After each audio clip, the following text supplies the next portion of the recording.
Hey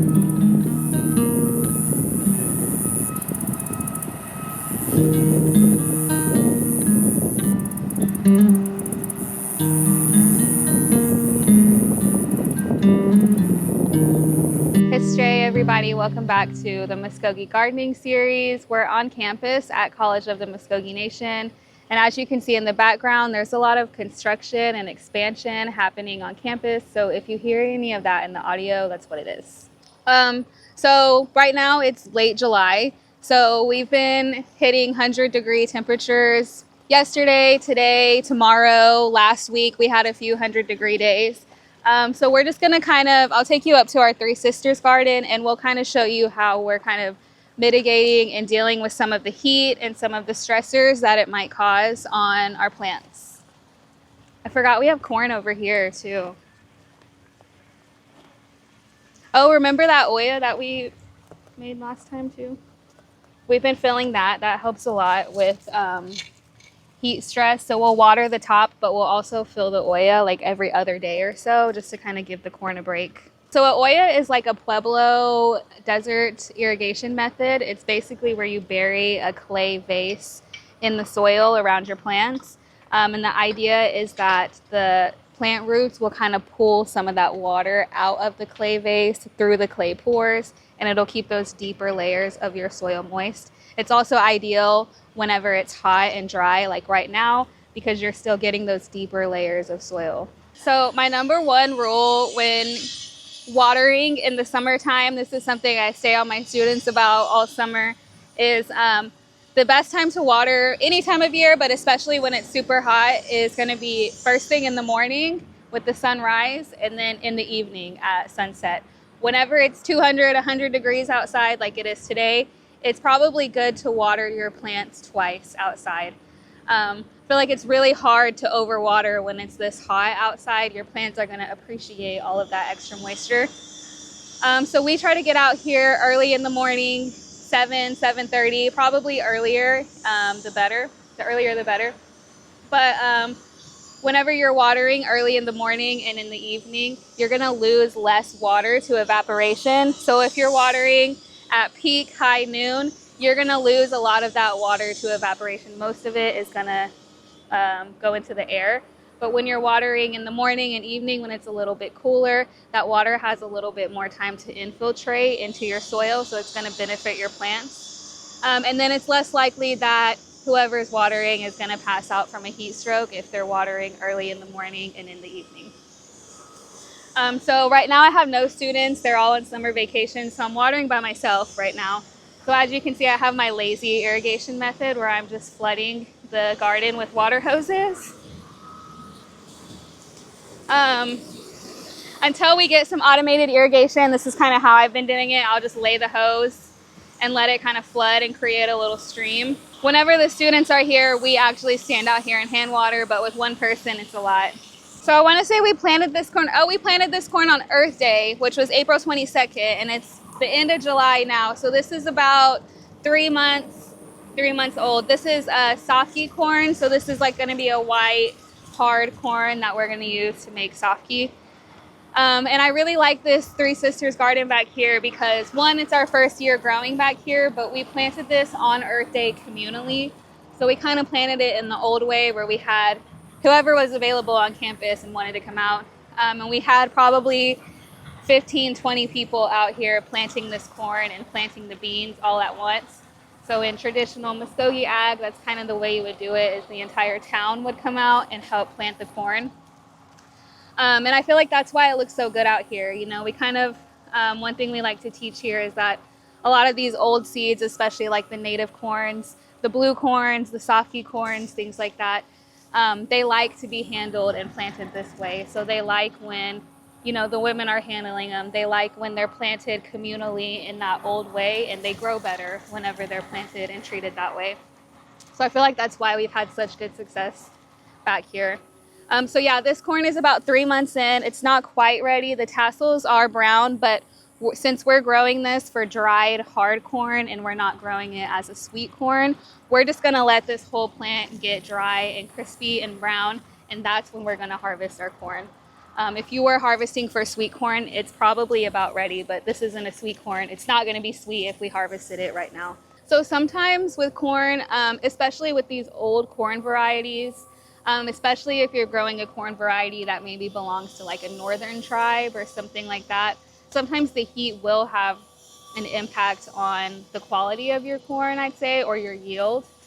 Sometimes when corn gets really stressed, whenever it's exposed to drought or high temperatures or a lot of bugs, sometimes you'll get a corn cob, and what we're used to seeing at the store is like a big corn cob full of kernels. There's no missing spaces or anything like that.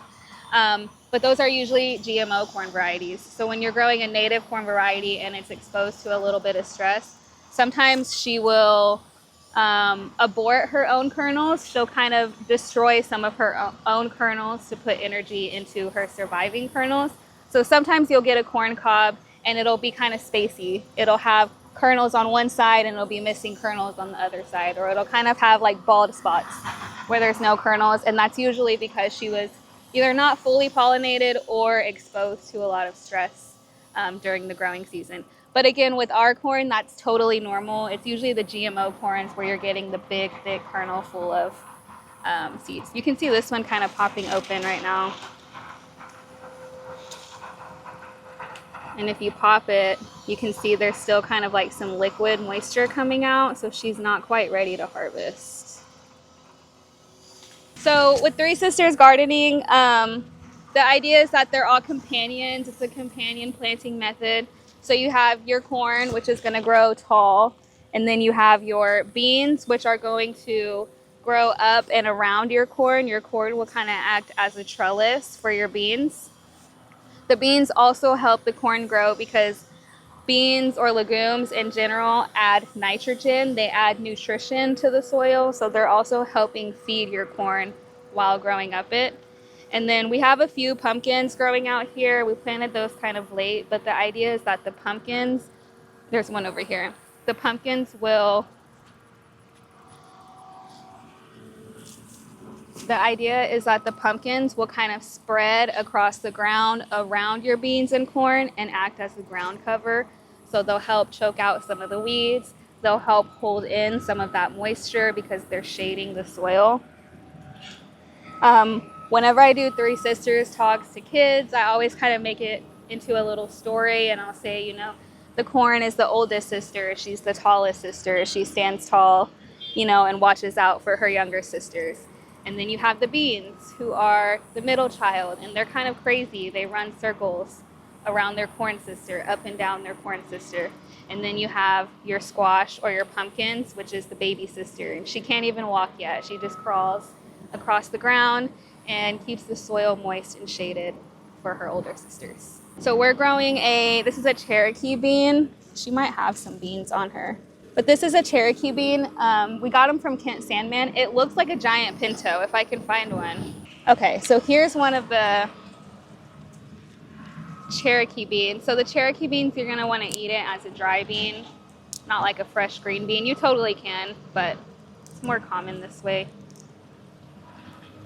But you see, it kind of looks like a pinto. So that's what we have growing up most of our corn.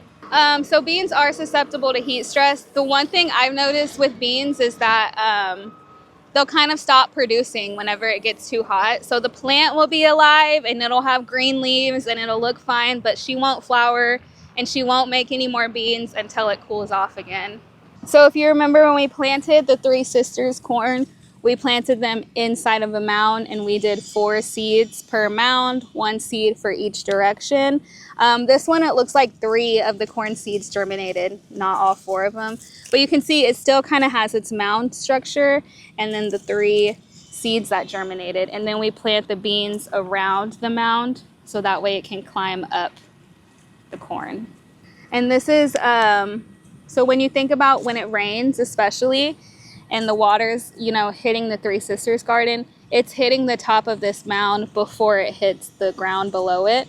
So the corn is kind of getting that first drink of water, and then it trickles down to everyone else around her.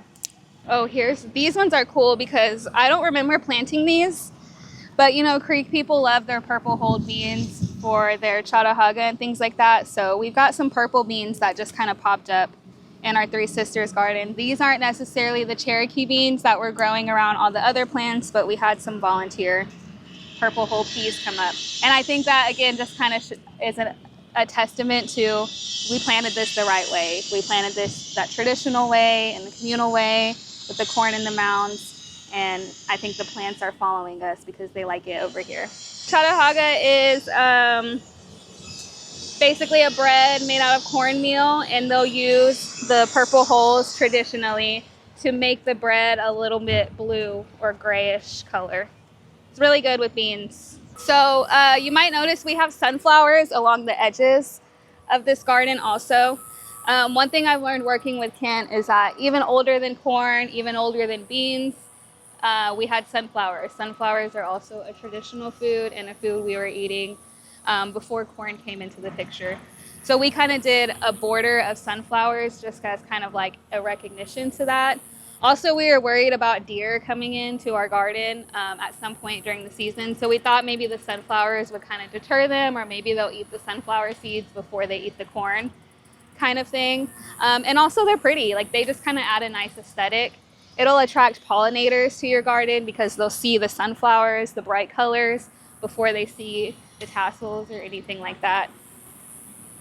We also have, and I can show you one, random tobacco planted throughout here also.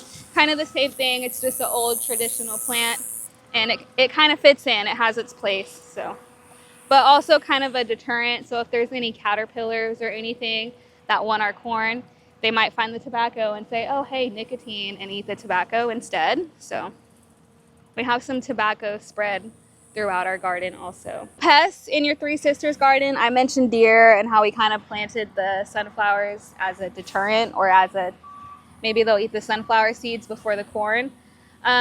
We've had deer get into our corn before, so that's just kind of our effort to try to keep them away. We haven't had deer yet.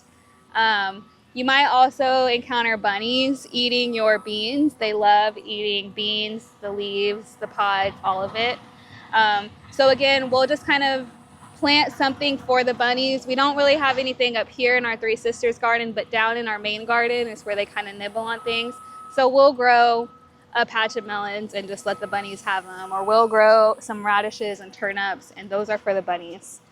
So again, we just kind of use trap crops, or we'll grow things for the pests and kind of let them have it. Same with the tobacco. Sometimes you'll get worms or caterpillars or anything like that trying to eat your corn, especially. Pests love these old corn varieties also because they're not used to them. So again, that's why we have the tobacco planted out here. A lot of these worms and caterpillars, if they have a choice between tobacco or something else, they're gonna pick the tobacco. Like, they love the nicotine in those leaves. They get addicted to it just like we do. So if you have tobacco in your garden, the pests are always gonna prefer the tobacco over whatever else. One thing we've been encountering a lot of, every time we grow Indian pumpkins, we get squash bugs. They're terrible and they're ugly. And honestly, the best method we've found for combating squash bugs, there's one right there. The best method we've found for combating squash bugs is just coming out here, and I wish I had gloves because they stink, is just killing them with your hands. Squish. Usually I'll have a sacrificial rock for them. They smell really bad whenever you kill them too. That's why I didn't want to use my hands. But I've just found the best method for combating them is just coming out here in the morning. Whenever you water, they kind of disperse and they'll kind of show themselves. And then you just, with your gloves and your sacrificial rock, squish them, kill them with your hands. There are sprays that you could use that I've heard work well on squash bugs, but we don't like to spray, especially our traditional crops like this. We try to avoid that as much as possible because not only does it get the squash bugs, but it gets all of the other bugs too. It gets the good ones also. Also, if you have chickens, that's probably a good idea to let them free range in your Three Sisters gardens because chickens will eat the squash bugs for you. We had chickens a while ago and they kind of kept the squash bug problem at bay. They didn't get rid of them completely, but they kind of kept their numbers down. These are like teenage squash bugs. The adults are a lot bigger and darker and their bodies are harder. So it takes a little more force to kill them. Ew. Gross. So you might wonder when you should fertilize your garden. My first suggestion would be to have your soil tested before you even plant the Three Sisters garden, especially if you're planting in ground like this. So we had our soil tested by OSU before we planted in it, and they gave us some fertilizer recommendations, and we took a couple of them, but not all of them. But we have fertilized our Three Sisters garden twice. So remember I said we planted it April 22nd. It's end of June now. And I want to say we planted it. So plants have their different growth stages. They have their vegetative growth stage where they're just focusing on getting leaves and getting big and strong. And then as they get a little bit more mature, that's when they start flowering and fruiting and making vegetables and seeds and all of that. So what you want to do is you want to encourage their leafy green growth when they're young, and as they start to get a bit older and mature, then you want to encourage the flowering and the fruiting. So in the beginning, we kind of fertilized a little nitrogen heavy, just again to encourage the leafy green growth, because nitrogen is what gives plants all of their green, all of their vegetative, not flowering plant parts.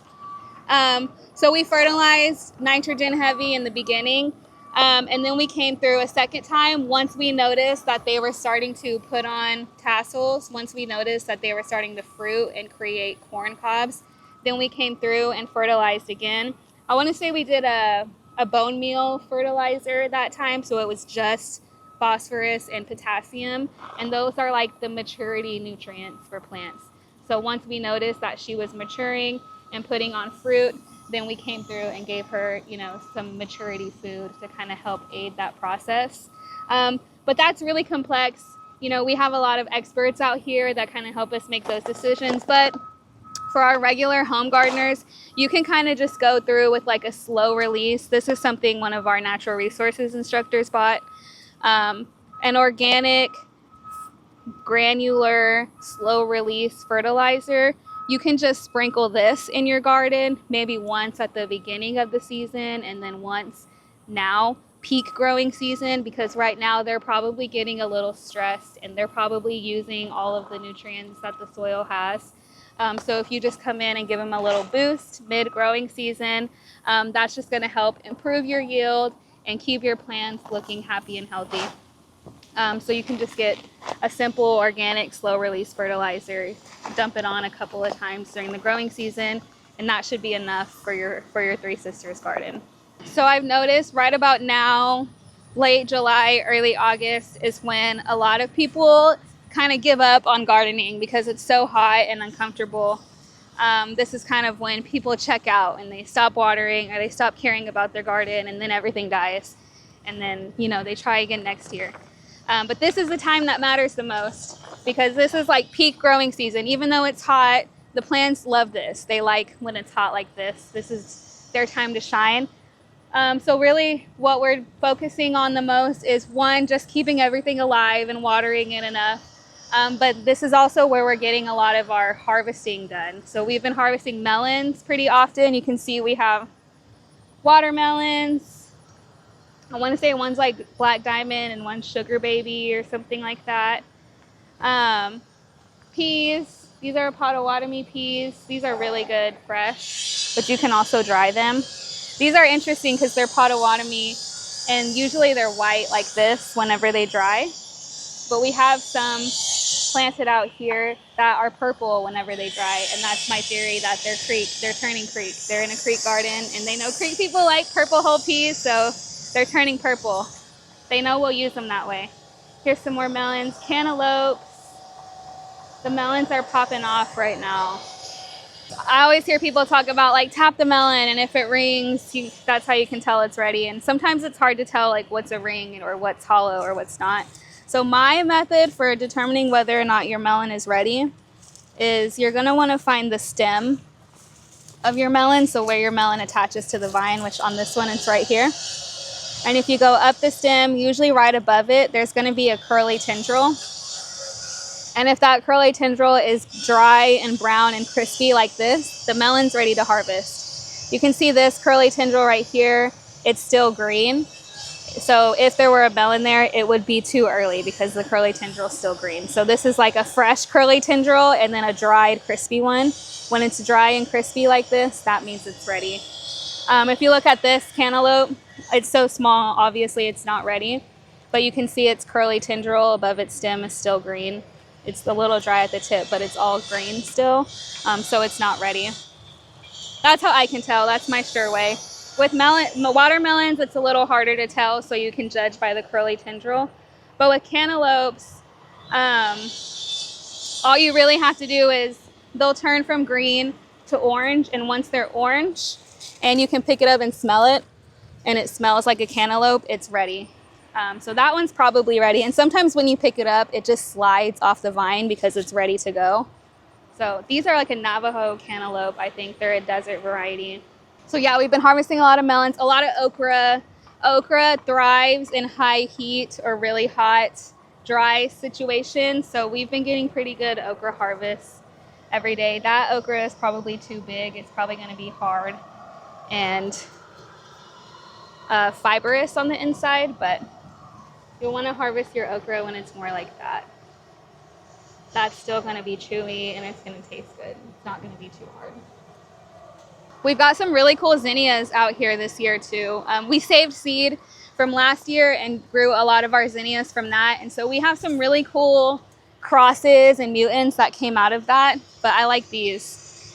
They're kind of like a green in the middle and then they turn orange on the outside, like an ombre situation. These are really cool. We grew a lot of zinnias this year and have been selling them and giving them away, things like that. There's another one. Really cool. It's a good time for peppers too. You see we have jalapenos. They also like the heat.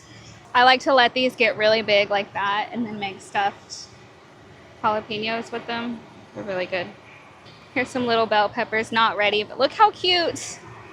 It's adorable. Tomatoes, of course. They love this heat also. I will just say too, whenever it's hot, 100-degree weather, late July like this, it's not a good time to plant anything new outside because you're just gonna stress it out. And I feel bad for the plant that you're planting out. So whenever it's hot like this and you wanna try to transplant something outside, or say your sunflowers died and you wanna plant some more, I would advise against that just because it's gonna be too much stress on that plant. And it's gonna take it a long time to acclimate to all of the intense sunshine that it's getting every day. These plants have been outside since April, so they've had plenty of time to build themselves up, be used to this, but your new plant that you're throwing outside in mid-July is not gonna like that. Mado for watching today's episode of the gardening series. If you're interested in visiting our garden, you can come out any Friday, 8 a.m. to noon. And if I'm not out here, a student usually is, and we can show you around.